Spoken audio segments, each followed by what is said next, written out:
সুপ্রিয় দর্শক, আসসালামু আলাইকুম। আপনাদের আবারও স্বাগতম আমার রান্নাঘরে। আজকে আমি আপনাদের মাঝে নিয়ে এসেছি আলুর পকোড়া। এটা খেতে খুবই সুস্বাদু।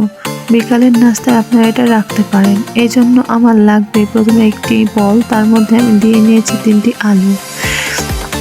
এগুলোকে গ্রেটারের সাহায্যে সুন্দর করে গ্রেট করে নিতে হবে।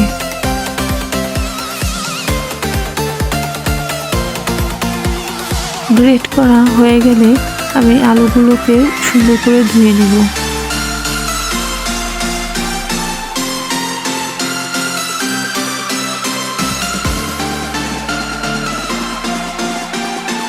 আলুগুলো ধোয়া হয়ে গেলে তারপরে কেটে রাখা পেঁয়াজ দিয়ে নিব, তারপরে দিয়ে নিব মরিচ। আপনারা আপনাদের স্বাদ মতো কাঁচামরিচ দিয়ে ব্যবহার করতে পারেন।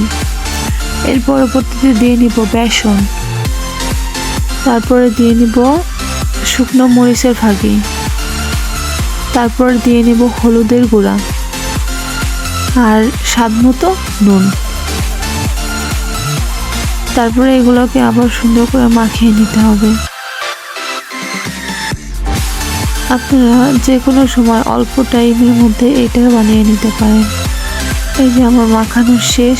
এখন আমি একটি ফ্রাই প্যান নিয়ে নেব এবং তার মধ্যে দিয়ে দিব তেল।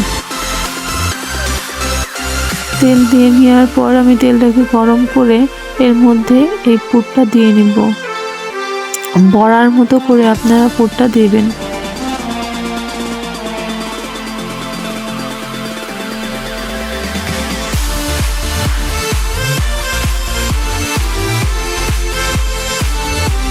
পুরটা দেওয়া হয়ে গেলে কিছুক্ষণ টাইম অপেক্ষা করে যখন ওই পাশটা একটু লাল লাল হবে, তারপর আমি একটি খুন্তির সাহায্যে এটাকে উল্টে পাল্টে নেব।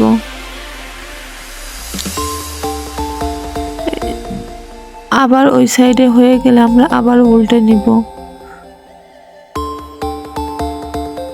যতক্ষণ না এই কালারটা আসে ততক্ষণ আমাদের ভেজে নিতে হবে।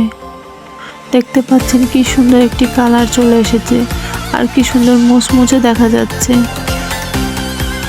এরপরে আমি একটি ছাঁকনি জালির সাহায্যে এই পাকোড়াগুলোকে উঠিয়ে নেব।